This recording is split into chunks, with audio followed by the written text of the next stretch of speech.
Hello everyone. Thank you so much for joining us today. I am going to go ahead and wait just a couple more minutes before we get started with the industry chat here, just to give folks a little bit of time to filter in. And I think if you're someone who watches us a lot, then that's a statement that I say every single time, so it might get a little repetitive, but yeah, we'll just go ahead and give a couple seconds and you can go ahead and enjoy this wonderful intro slide. Get ready for the chat.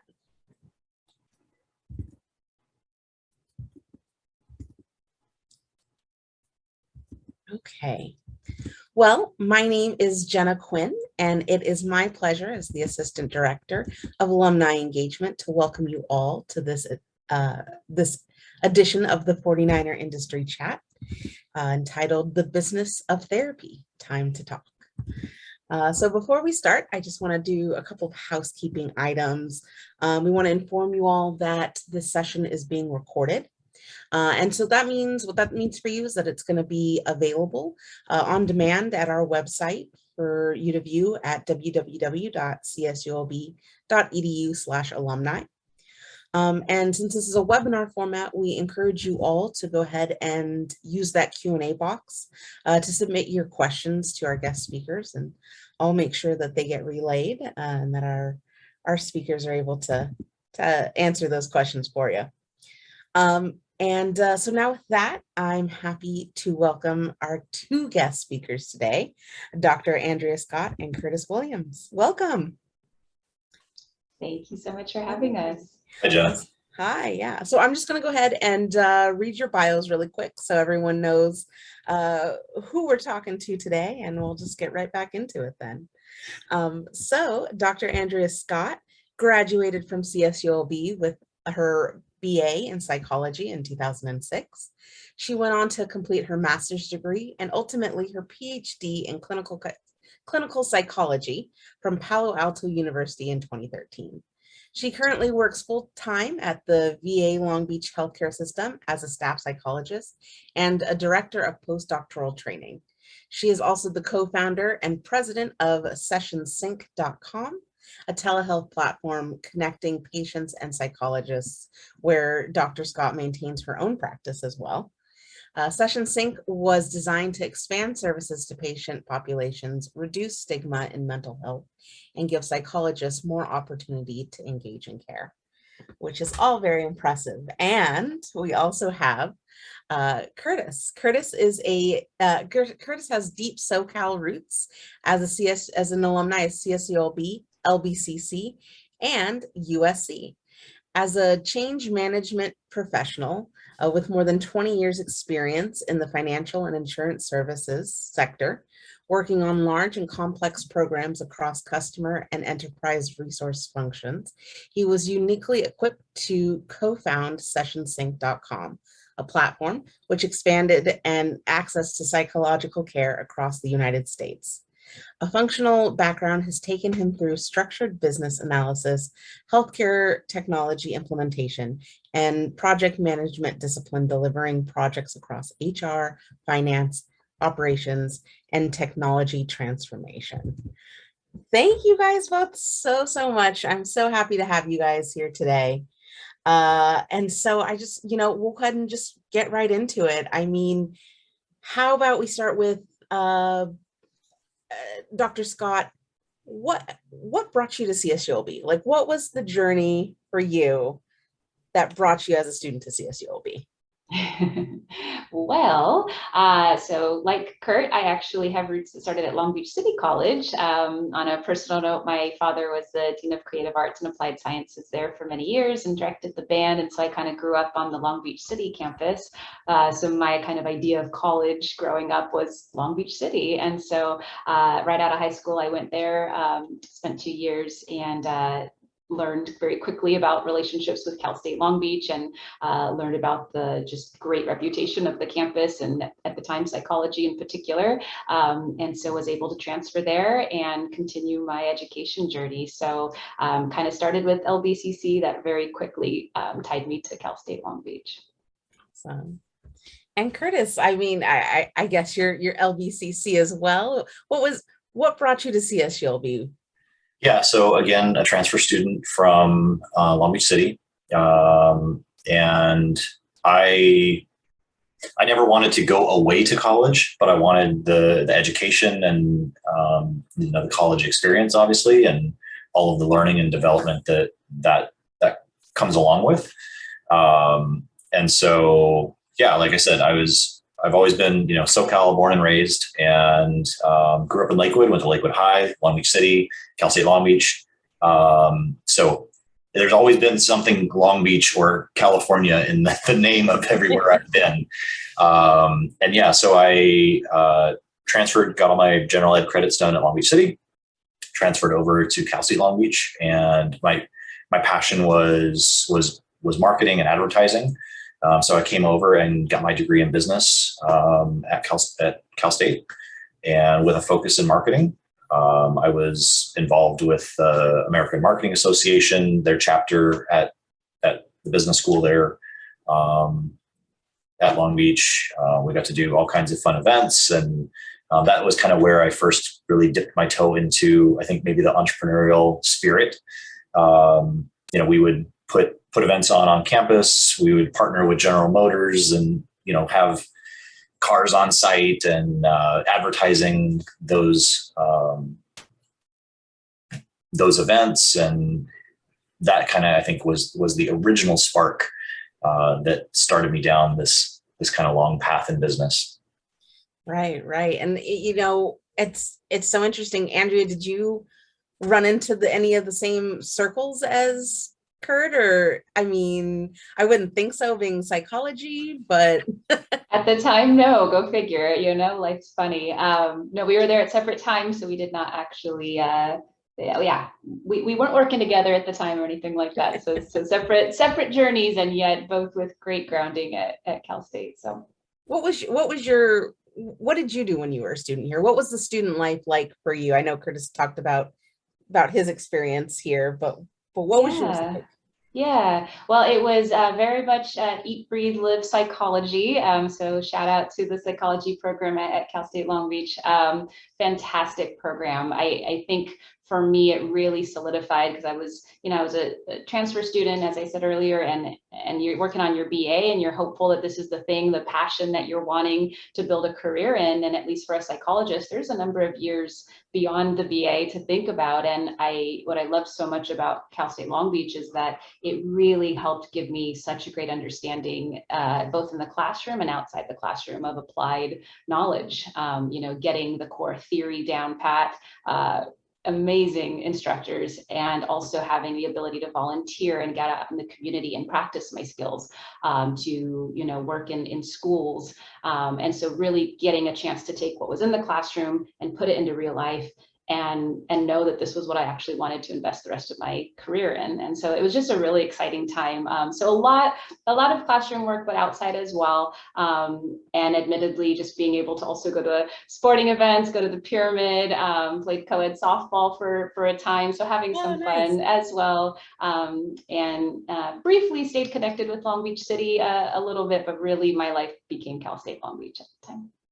Nice. Absolutely. We love athletics. We have such a great partnership with athletics. And so it's great to hear that as well. And I know that we have a lot of sport fans that tune into these, so I'm sure they'll be excited to hear that. But yeah, I mean, I feel like a lot of people look at this and they don't really see maybe someone who focused in psychology and someone who focused in business as necessarily just the absolute perfect combination there to go into business together. So, I mean, tell us a little bit about your platform that you guys created together, and why you guys work together so well. Kurt, you want to start? So with my background being kind of business side of the house, Andrea and I reconnected through a mutual connection that arose actually out of Long Beach City. We connected maybe 10 years ago.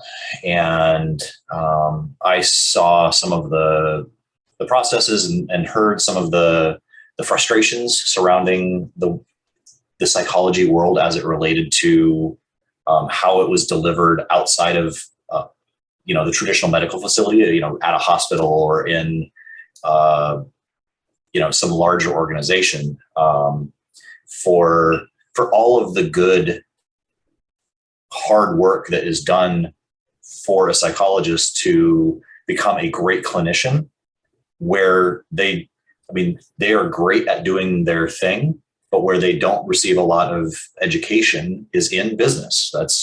They're different schools. It's a different school of thought. It's a different approach. And so I started to see when Andrea was talking about wanting to branch out into private practice,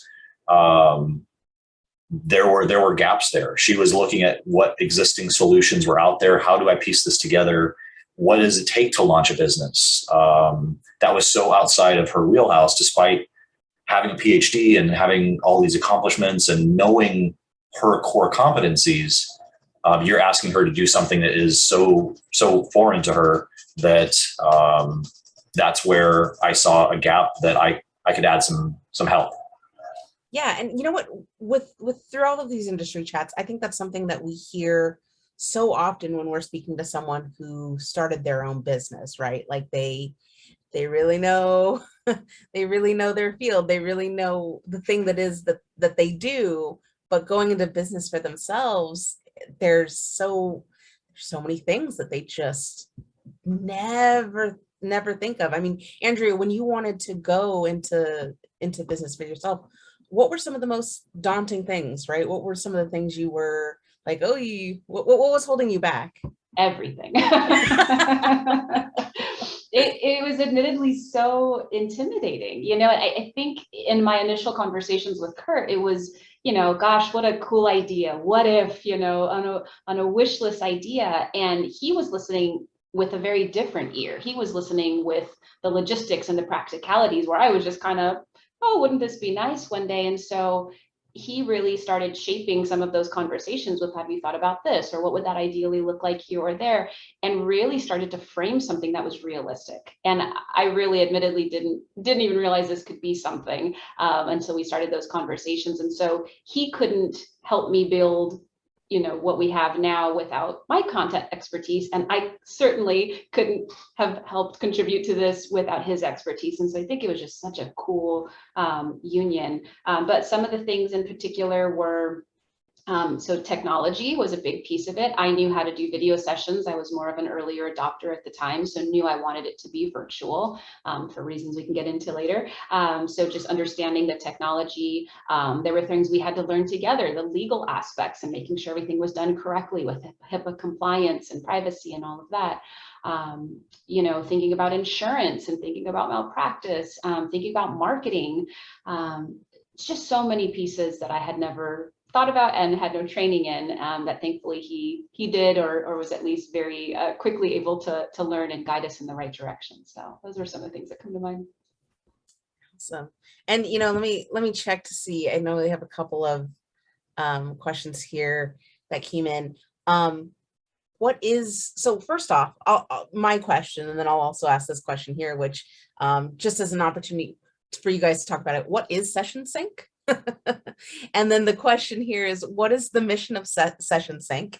And is there an industry, the industry that you focus on? What are you guys doing? I think their question is very much my question. Want to take it? Yeah. So Session Sync is a telehealth platform exclusively for psychologists. In the past, if you wanted to, and let's leave COVID out of this because that's a whole nother piece of how this transition happened, right?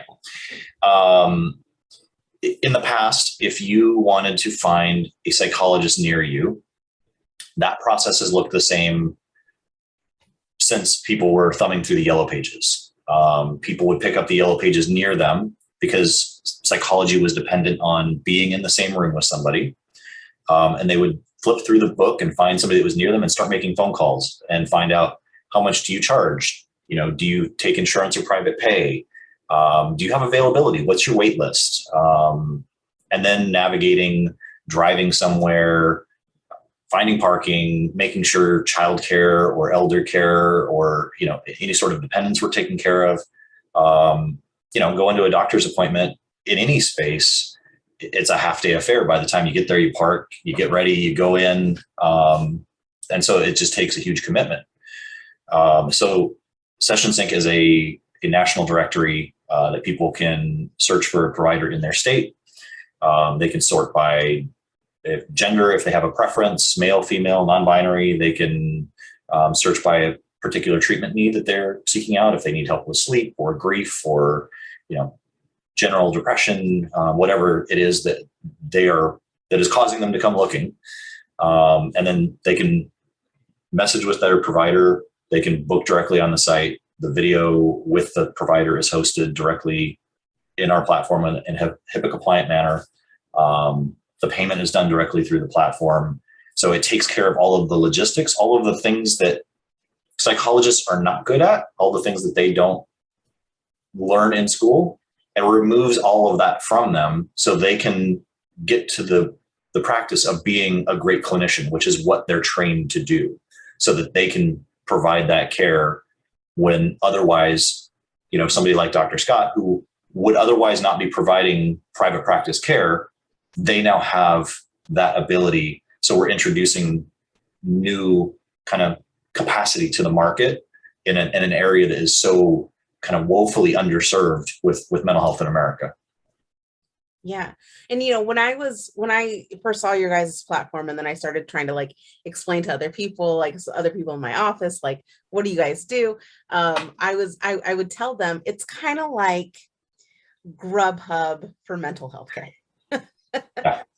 It's like all of the restaurants or all of the psychologists are all right there, and their availabilities are there, and their information on how you can work with them is there, and you can even just click a few buttons and have that session there with them. And so it's something that you were kind of talking about, Kurtis, it used to just be the same way forever. And now it's kind of modernizing this process into something that people are tending to see more. Dr. Scott, what is that like for you and for other psychologists, when it's easier for your clients to find you, or it's easier with that barrier a little bit lower? Yeah, it's been transformative. Admittedly, by the way, I love that Grubhub analogy. You're spot on. One of the things I think is useful in answering this question is to think about our motto, and our motto is "with you in mind." And we were very intentional about that. And when you hear that simple statement, "with you in mind," that means both the patient and the clinician. And we've designed something to really think about the unique needs of both groups. They have different needs. And we believe that philosophically, if both are happy and both are at the center of care, you get better outcomes. When different systems, only focus on one or the other, I think then one will ultimately suffer, and that can impact care. And so we really tried to build something that optimized the experience for both. So to your question about how has that changed, my ability as a psychologist? It's changed it in a number of ways. One, my ability to reach populations that I would have never been able to serve outside of my day job. So that's really exciting. I'm now treating a civilian population. Second, I'm able to meet people more flexibly. I can't tell you how many folks need late evening appointments because that's at the end of work or when the kids go to bed, or I'm treating people on their lunch break in their car, parked outside, and that's what is available. It just really provides flexibility at a time where if I had to go to an office or rent a space or navigate that might not be as feasible, but now, I can. So it's a matter of the people I'm working with and the ways that I'm connecting with them. Awesome. Yeah, no, for sure. And I guess you guys were talking about it a little bit before, but this is kind of like one of those great ideas that people think about right up on the back of a napkin, but maybe never move it forward. But you guys actually did. What did you guys have any, like, how were you able to bring that together? Did you guys have mentors? What kind of supports and resources did you guys find when taking this idea that you had and moving it forward? I'll start with the brief answer, and Kurt could give you maybe the more thorough answer. Okay, I'll take them both. I'll take them both. You know, to get it to launch, so to get it to live, it took about 3 years. So this was not an overnight practice, not an overnight dream, something we thought up one night and the next day we said, let's give it a shot. This took a lot of time. What started as kind of like, you know, let's just build something for me. I was just really looking for something for me to be able to do private practice. And Kurt, you know, we have tell this story a lot, but kind of innocently said, well, how hard could it be? If we're going to build something for you, why not build it out so that other psychologists could use it? And I thought, yeah, that makes sense. Why not? Come to find out, that's a pretty big undertaking. So, you know, there was part of this journey that, you know, you start off with this goal, this idea, and along the way, sometimes you don't know what you don't know. And so then there's you know, you got to take a little side trip here and learn that and come back on track and continue to learn and learn and learn and learn. And at the end of the day, you know, there were other options that existed at the time, but we weren't part of those decisions. And there were things that were available that didn't align with my values or my ethics that I just had concerns about. So that meant we had to build something from the ground up. Every single button, every interface, colors, you know, names, legal, just everything. And so it took a lot of learning, and in that, a lot of consulting. Kurt and I have our own ideas and our own content knowledge, and there's a lot we didn't know. So it was reaching out to mentors and colleagues and trusted others. And if we didn't know something, it was, who can we talk to? So there was a lot of meetings, a lot of time. But I think at the end of the day, when you believe in something so much, of course, there's no guarantee it's going to work out or thrive, but if you don't try, you know, then what? And so I think for us, we were very driven to give this a shot, and we were able to, and it's been successful. Now, what's the long answer, Kurtis? Yeah, so the back of the napkin thing, that was a thing at one point. We were writing out, you know, what would the name be if we were going to do this? And I can't tell you even just the amount of argument that happened back and forth over, you know, what's in a name. And when we settled on the idea of session sync, when we said, if we were going to do this, what would it be? While the entire project took a long time, I think one day I just sent Andrea, maybe I don't know if it was on the phone or a text message of, hey, I bought a domain. Nice. And so we got to do it. And that was, okay, we own a thing now. It all of a sudden became much more real once you start taking deliberate steps towards that. You know, they say, you know, the first step in a long journey, you know, that is the hardest step to take sometimes. And I think that is where a fear of failure keeps people from achieving great things. Neither of us had ever started a business before. We had a lot to learn, like Andrea said. But, and I don't know, I do know, while this was going on, when we were in the very early stages of this, I had started my MBA program at USC. And in that environment where you are surrounded with some people, I mean, there was a lot of brain power in the room when I was, whether at the professor level or just the cohort that was surrounding me.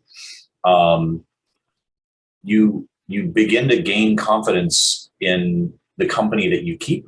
And that goes back to that mentorship idea. The talents of the people that surrounded me gave me the confidence and ability to take that first big step to buy a domain, which was the easiest thing in this entire process of a multi-year journey before we launched into where we are now. But through the course of getting my MBA, this essentially became a gigantic case study for me. As we were developing the platform, I was directly applying the knowledge that I was gaining on a daily, weekly, monthly basis back to our business. When we were running into roadblocks because what we were making had not been done before, people didn't offer the services and the interactions and API calls and the technology that makes what we do work did not exist to work together. And so if you go on somebody's website and say, hey, can I buy this service from you? It doesn't exist. But the persistency that then comes with, I'm going to keep calling people in this organization because they have what I need. It's just not offered in the way that I need it. And then, if I'm in a negotiation class at USC, then taking that to, the chief information officer of a company and saying, here is our proposal. This is something that is outside of what you have done before. And that is what makes it exciting and what makes it a new opportunity for both parties. Let's talk about what would make this work for both of us. And so approaching problems from that collaborative eye allowed us to continue to piece these things together so that we could eventually have the business to launch, and being able to reach out, whether it was professors at, the institutions that Andrea had gone to, or my professors, to be able to reach out to them and say, hey, be a law professor, can you put me in contact with a lawyer that specializes in this area, and be able to have those conversations or, warm transfers, that network piece of it, to build that network and to talk to people that this is their thing, was critical in building out the site. So it's like hearing you talk about it, it's like you guys were riding the bicycle as you were building it, Yep. Having never started a business before. But you did have just these two great perspectives to bring it together, right? Like getting the MBA and having a psychologist who knows that side of the market. A question that came in was, is your business offered to employees of a company or to the company in being able to assist and support the mental health of employees? And so I think what's really coming out of this is like, who is this for? Who is this being offered to? And how is it changing the way we're doing healthcare? So currently, all the providers on Session Sync are clinical psychologists, psychologists, licensed psychologists, and they all set their own rates, their own fees, their own hours, everything. They're all in private practice, but using our platform for the technology piece of it. And all patients that want to engage in care with the psychologist, it's private pay. So you can use a credit card, a debit card to directly pay for services on the site. So I would say that the bulk of users are engaging in private pay. However, a number, actually increasingly, of the patients that use services are electing for what's called a super bill. So super bill, if you're not familiar, is essentially a receipt of services. So if you and I have a therapy appointment, you've paid for your service, I would then provide you essentially this receipt that you could then provide to your insurance company. And depending on your policy and if they allow coverage for out-of-network providers, you could get reimbursed for that session. So potentially a full reimbursement, a partial reimbursement, or if it's not part of your policy, then that wouldn't work. But super bills have been a great way to use insurance benefits on the site. As far as serving employees of a company, we are not formally an EAP. However, anybody can access care on our site. That's the beauty of it, is it's essentially limitless. Of course, you need to work with a provider licensed in the state where you're physically located. But other than that, it is open to anyone who needs care. So the demographic of people being served varies greatly across the country. Yeah. One of the neat opportunities that we have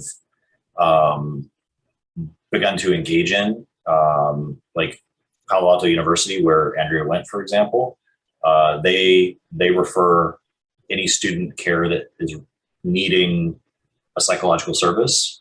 They have a link on their site, for example, that they can drive, students in need of care, because especially, again, going back to COVID, when students went remote, student health centers now are not well equipped to serve students that aren't on campus. So their ability to refer to a location virtually that can serve their student body is a helpful way for them to serve their larger student population for that. Additionally, as most organizations have some form of, a company credit card or an expense system, something like that, because it is able to be paid with any credit or debit card. It doesn't have to go back to an insurance company for reimbursement or something like that. Companies that opt to allow this as an additional benefit to their employees can authorize their employees to spend on session sync to receive care. And then that receipt, that payment is going to show up on the employee's expense statement on the back end. So that they can, we got pups everywhere. This is the joys of remote working. So that, if an employer approves that their employees can come and seek care on session sync, the payment method is going to show back on the credit card bill side as it won't have any identifying information, but it will show session sync and then the dollar amount, so that they can reimburse in that way as well, and provide that extra perk or benefit for their employees' wellness. And so I think this is a good place to segue, but COVID. When did you guys launch, and when was that in relation to COVID, and what did COVID do? What did COVID do to this brand new business? This in this new space? You want to start? Or you want me to start? So we launched in the summer of 2019. And we were a bootstrapped startup.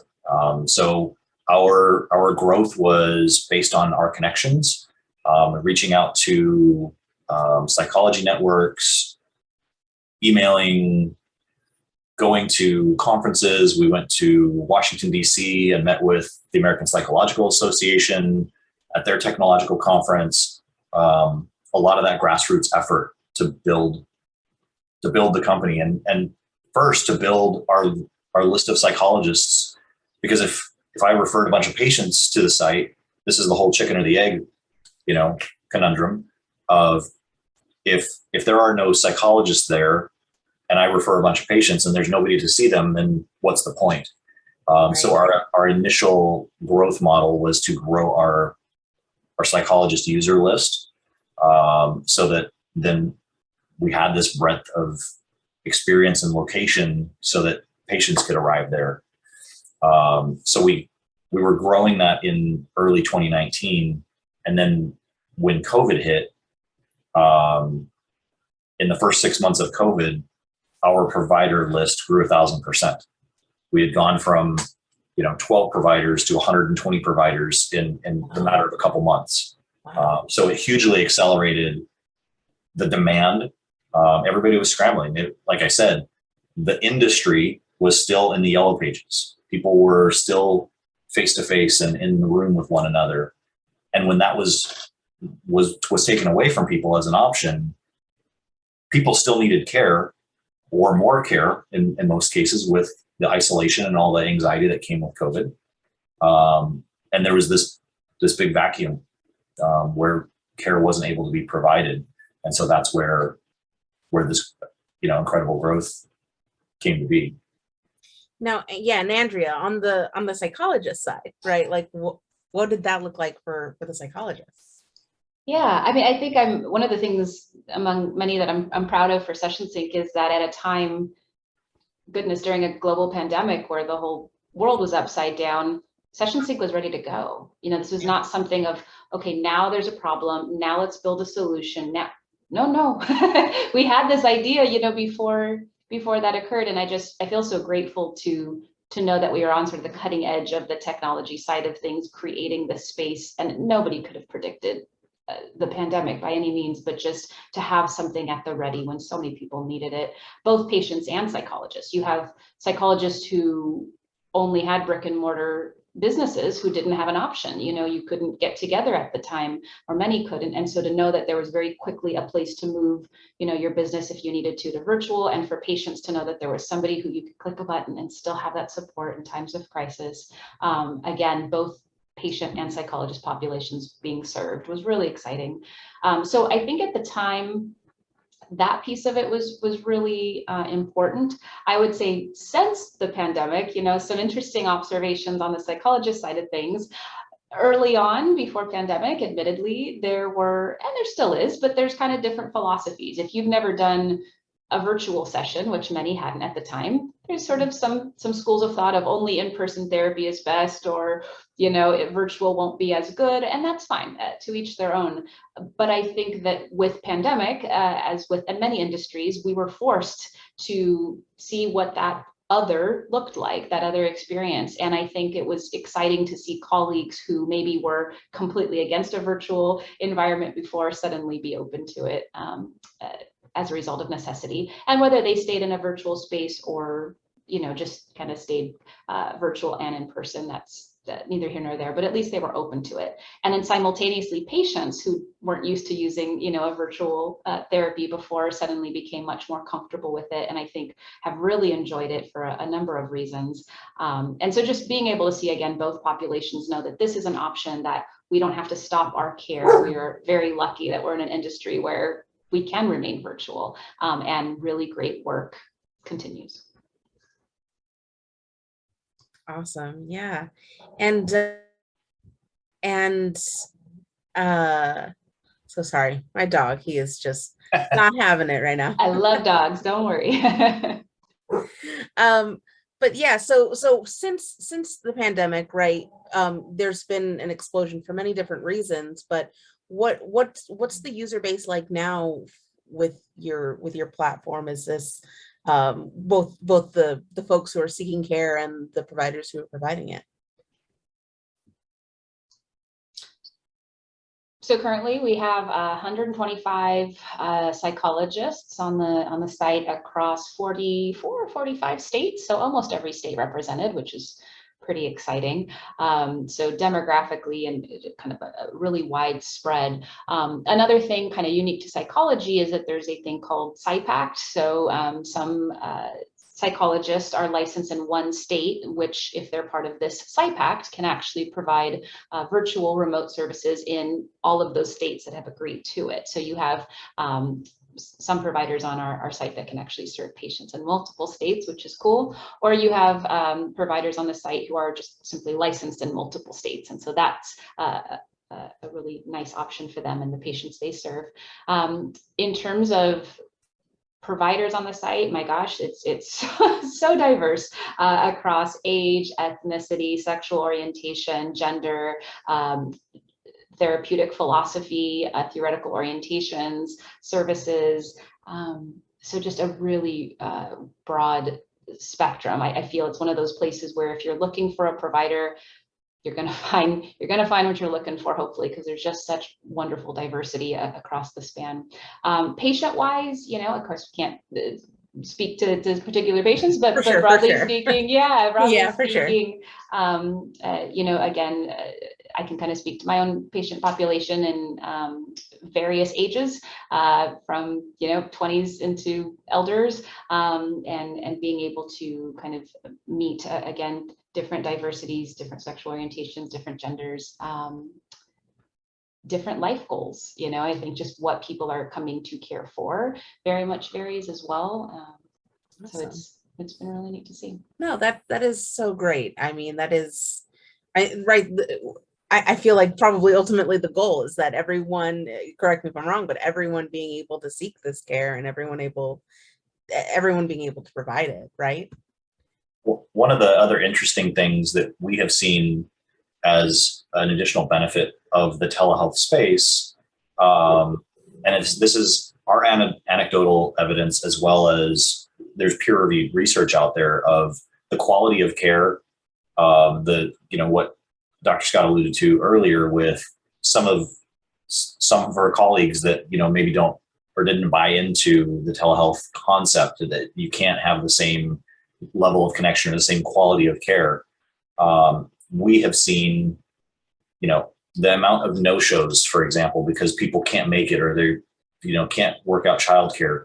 The amount of no-shows drops to almost nothing because people can access care from anywhere. The continuity of care, when somebody moves, I mean, we're a mobile society, especially with, remote work. People don't have to live close to their jobs anymore, but they previously were having to break that therapeutic connection that they built over time with their psychologist because they moved away and they couldn't make that travel. And same thing for psychologists to be able to be more mobile and to serve populations outside of their locality. Especially a lot of at-risk populations. If you have underserved rural areas, there might only be one psychologist in town. And if they're not what's best for you, it was take it or leave it.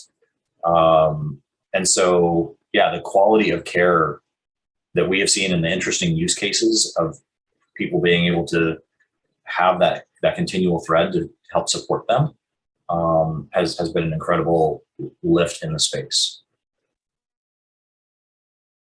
Yeah, that is truly so great.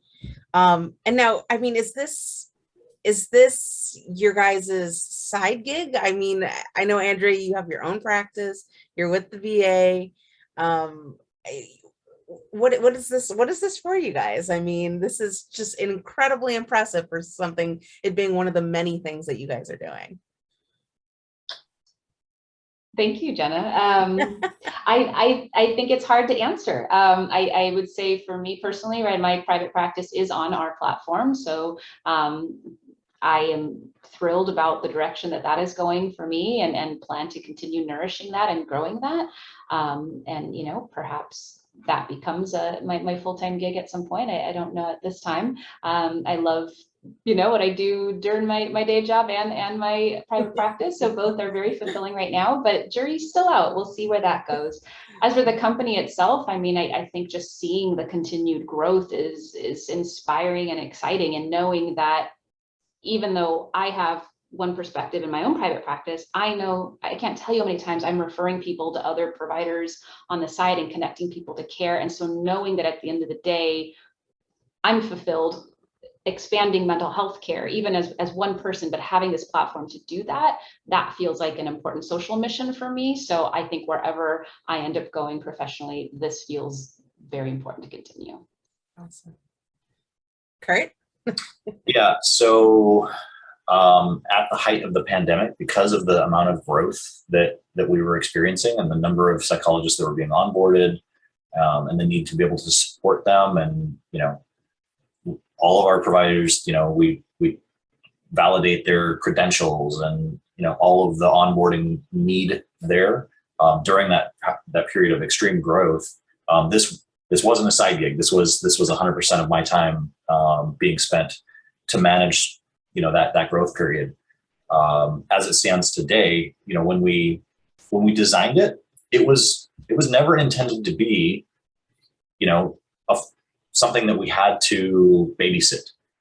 So we leveraged a lot of technology to make sure that things were automated, both for the ease of managing and owning the business, as well as for the ease of the patients and the psychologists that were using it. When somebody books an appointment, automatic reminders are sent to people's emails.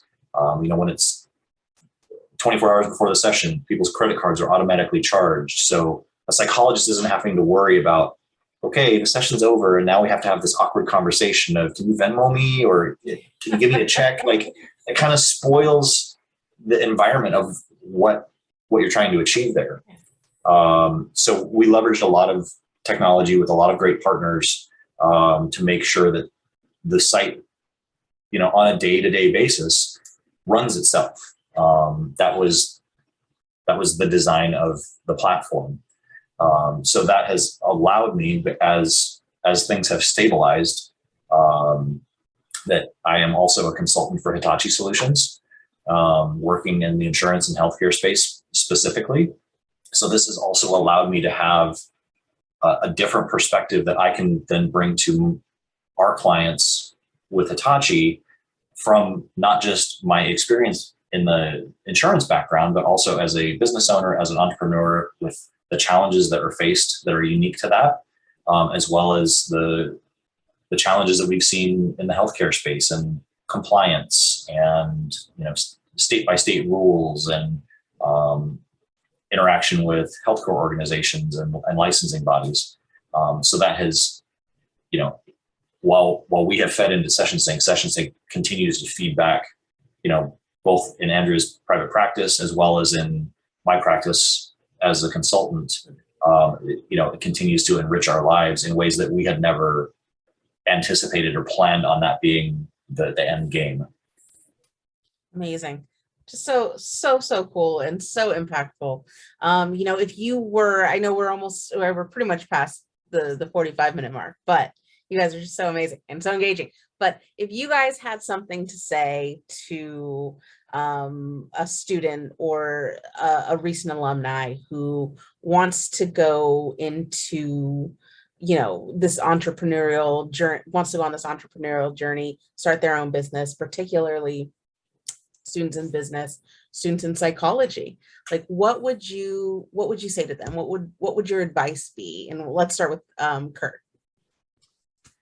Yeah, I think the reason why we are so successful, and the kind of warning that when I talk with other entrepreneurs or people that are interested in starting their own business, or they have this idea burning in their head that I have to do this, is don't go it alone. Entrepreneurs tend to be the people that want to bring these ideas to market or to change the world or make the world a better place, are very driven, very type A personality folks. And that's good. And it's also dangerous, because none of us are great at everything. Just like Andrea is a great clinician and she brings a ton of industry experience from psychology to the business, I know nothing about psychology. I don't sit in the room. I don't provide care. And so having somebody, or looking to somebody, if you have an idea, be very honest with yourself about what don't you know. Find and identify your shortcomings and find somebody that's really good at that to partner with. Going it alone is also hard. While I'm not a psychologist, I do know the psychological ups and downs of the life and the journey of an entrepreneur. Having somebody else along on that ride with you, as you're building that bicycle, as you're riding it, there were times that, when we would break new ground or hit some kind of milestone, you're at the top of the world. It's the greatest feeling ever. Like it's a high that is unbelievable. But when things aren't going the way that you're envisioning them, and you run into roadblocks and challenges, those are really trying as an entrepreneur. Everybody talks about, respect the hustle and, the entrepreneur life and all of the greatness around it. They don't talk about how hard it can be and like how dark a place that is when you've invested so much of your heart and soul into it and it doesn't feel like it's working.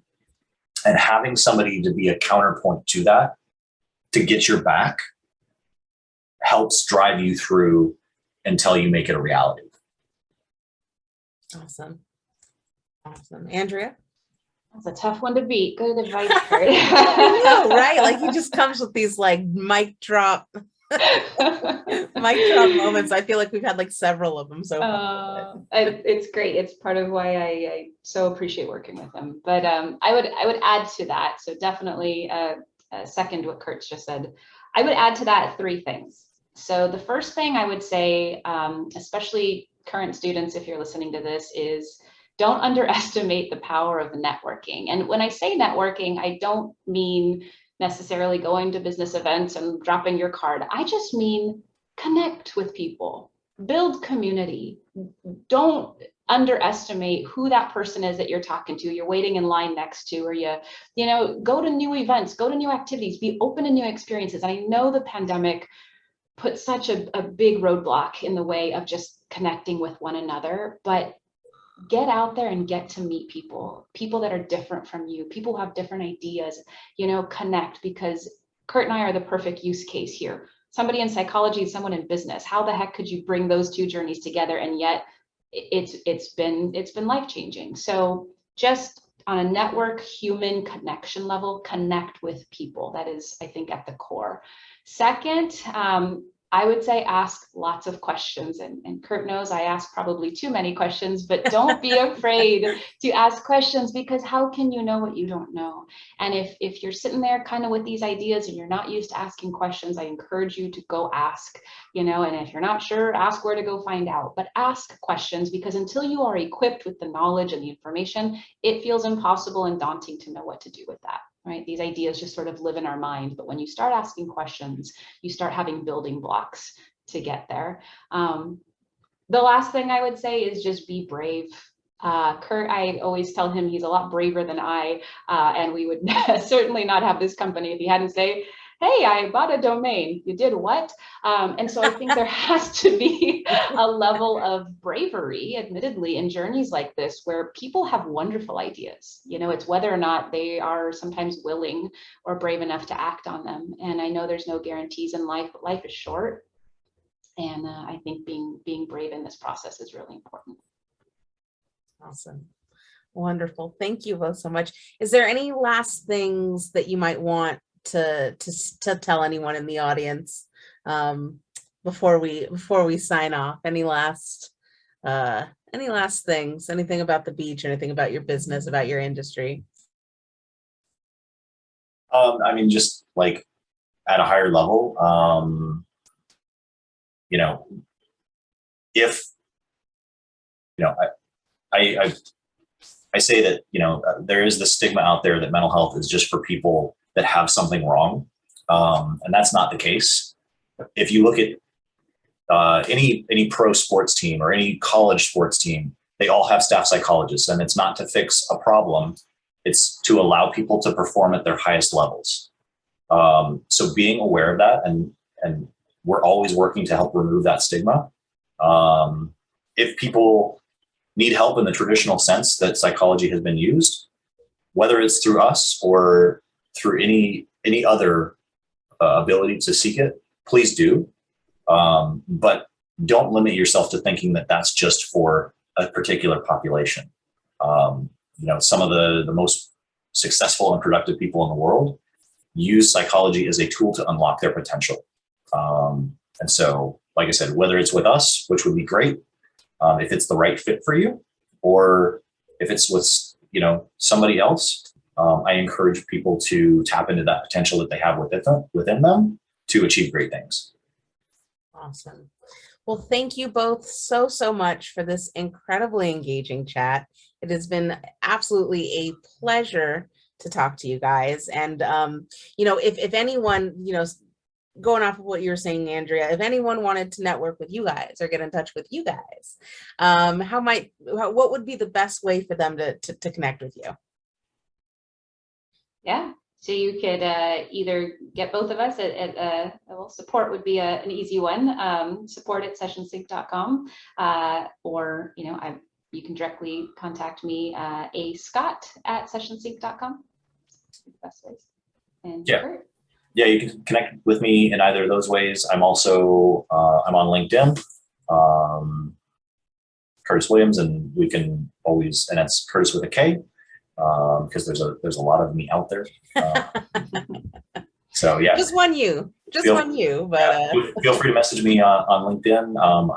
I'm always interested to connect with people and learn about their stories and their journeys. And if there's any way that I can ever give back, that's a really fulfilling thing to be able to help others on this journey, because it's exciting and it's scary and it's fun, and all of those things are how we change the world. Awesome. Well, thank you both so much. For those of you who have joined in, thank you as well. If you're watching this in a recording, I hope you took note, and if you have to rewatch it. It was great. So thank you so much. And Andrea and Kurtis, if you could hold back while folks filter out. Thank you so much, everyone. Have a great day. Thanks, Jenna.